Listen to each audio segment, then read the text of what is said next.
Assalamualaikum warahmatullahi wabarakatuh. Perkenalkan, nama saya Nurfarica Niswalaili, NIM 14014199169, nomor presensi 29, rombel D.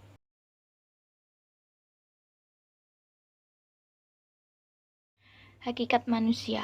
Manusia yaitu makhluk ciptaan Allah dari tanah yang bertujuan untuk beribadah kepada Allah. Hakikat manusia sendiri menurut saya yaitu individu yang bertanggung jawab atas dirinya sendiri, namun juga termasuk makhluk sosial, di mana segala sesuatunya tidak bisa dilakukan sendiri dan membutuhkan orang lain. Hakikat pendidikan sendiri, pendidikan pada dasarnya yaitu kegiatan mendidik manusia untuk menjadikan manusia menjadi lebih baik dalam segala hal. Hakikat pendidikan menurut saya yaitu suatu proses dan upaya dalam mengasah potensi dalam diri, menambah pengetahuan, dan menumbuhkan budi pekerti serta nilai-nilai moral yang ada pada diri manusia agar kelak dapat berguna bagi agama, nusa, dan bangsa.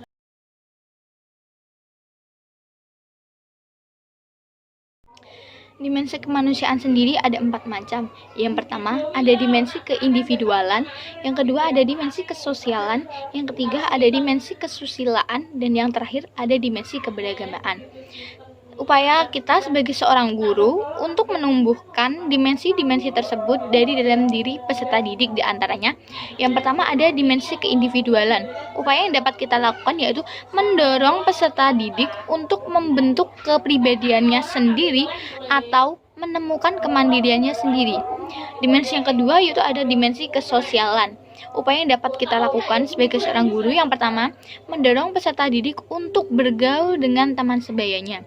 Yang kedua, yaitu membentuk suatu kelompok belajar agar peserta didik tersebut dapat berinteraksi dan belajar untuk saling menghargai.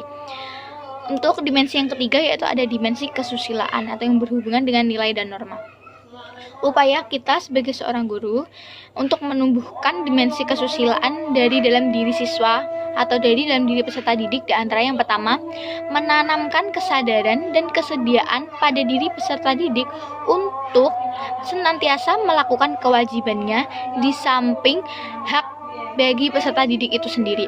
Yang kedua yaitu mengajak anak atau peserta didik untuk selalu berbuat kebaikan di mana saja dan kapan saja tanpa mengenal pamrih.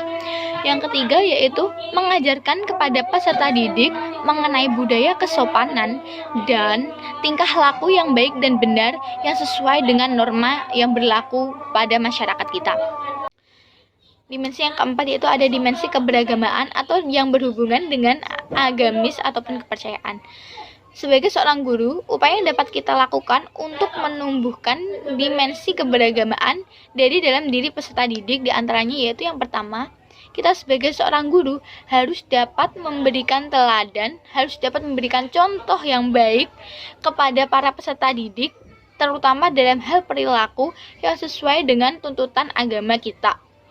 Yang kedua, memberlakukan kegiatan amal ataupun infak setiap hari Jumat atau bila ada musibah guna untuk membiasakan peserta didik memiliki sifat empati. Yang ketiga, memberlakukan kegiatan sholat secara berjamaah. Dan yang keempat, membiasakan peserta didik untuk membaca doa dan membaca Asmaul Husna setiap pagi sebelum mulai melakukan proses pembelajaran. Untuk yang nonis dapat menyesuaikan.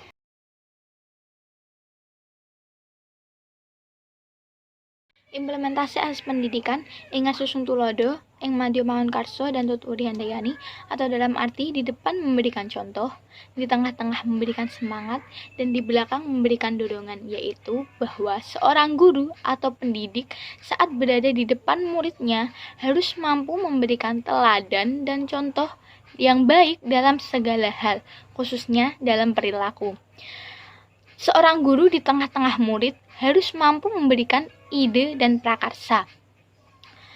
Implementasi asas pendidikan tutwuri handayani atau berarti di belakang memberikan dorongan yaitu implementasi asas pendidikan Tutur Handayani atau yang berarti di belakang memberikan dorongan, yaitu seorang guru harus mengikuti perkembangan sang anak dengan penuh perhatian dan dapat mempengaruhi dalam arti merangsang, memupuk, membimbing anak dalam mengembangkan pribadi masing-masing. Ini berarti dalam kegiatan belajar mengajar tidak berpusat kepada guru, melainkan berpusat kepada peserta didik itu sendiri.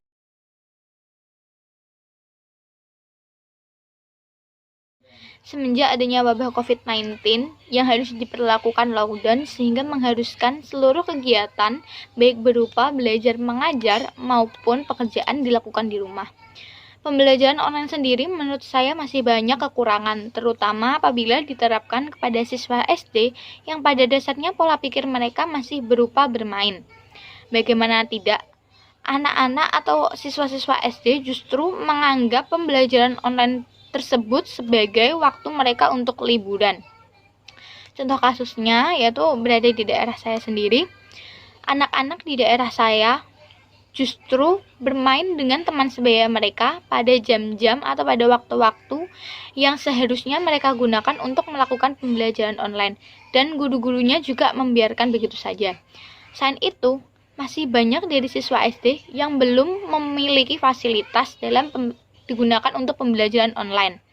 Meskipun terdapat fasilitas, namun ada beberapa anak yang justru menggunakan fasilitas tersebut untuk hal-hal yang lainnya, yaitu bisa berupa game online ataupun bermain sosmed dan bermain YouTube dan lainnya.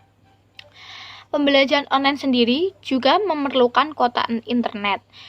Sedangkan di daerah saya sendiri masih banyak dari siswa-siswa SD tersebut yang mengalami keterbatasan dalam ekonomi. Saran dari saya untuk sekolahnya, baiknya dari pihak sekolah memberikan fasilitas berupa kuota internet untuk para muridnya digunakan sebagai pembelajaran online.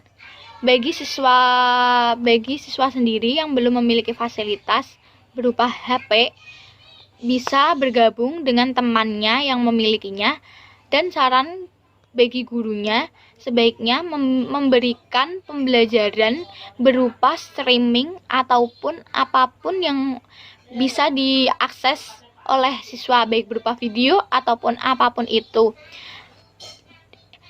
Menurut saya pemberian streaming lebih baik dilakukan daripada sekedar memberikan soal, karena jika memberikan soal saja, maka besar kemungkinan soal tersebut akan dikerjakan oleh orang tuanya, bukan dikerjakan oleh peserta didik itu sendiri.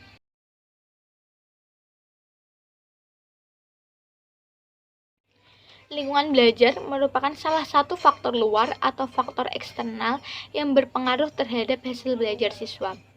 Lingkungan belajar yang nyaman dan efektif akan mendukung kegiatan pembelajaran siswa menjadi berjalan dengan kondusif. Penciptaan kondisi lingkungan belajar yang efektif adalah salah satu faktor atau salah satu aspek terpenting terhadap keberhasilan dalam pembelajaran. Lingkungan yang demikian akan mampu menjadikan peserta didik untuk fokus dan terhindar dari hal-hal negatif. Selain itu, peserta didik juga akan merasa nyaman sehingga ilmu yang telah diberikan untuk peserta didik dapat diserap dan dipahami peserta didik lebih baik.